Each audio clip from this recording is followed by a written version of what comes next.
College के gate पर जब तू आवेलू, धीरे धीरे दिलवा चुरावेलू।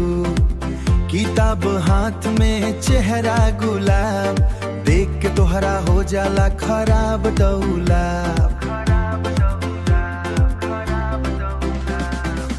पहिला अबेर जब नजरिया मिलल, दिलवा हमार धीरे से खिलल। तोहरे हंसी में जादू बजान, दिन भरे आवे तोहर नाम और क्लास रूम में चुपके देखी, तोहरे खातिर नोटिस भी लेखी। दोस्ती से बढ़ के लागे बात, तू बन गईलू दिल के जज्बात। पूजा के नैना में आले रोमान कोई खो गइल बा। पहिला प्यार वाला लाए एहसास हो गइल बा। कॉलेज वाली मोहब्बत रंग लियाइला बा।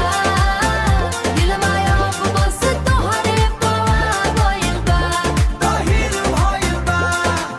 बारिश में भींजल राहे कैंपस, साथे है चललू त लागे है वैम्पस।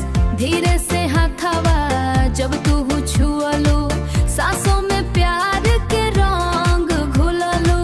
लंच टाइम में चोरी चोरी देखे लागल पूरा दुनिया तोरी। रमन बोले दिल से आज, पूजा तू ही बाड़ू खास जीवन। पूजा के नैना में आले रोमान कोई खो गइल बा। पहिला प्यार वाला लाए एहसास हो गइल बा। कॉलेज वाली मोहब्बत रंग लियाइला बा।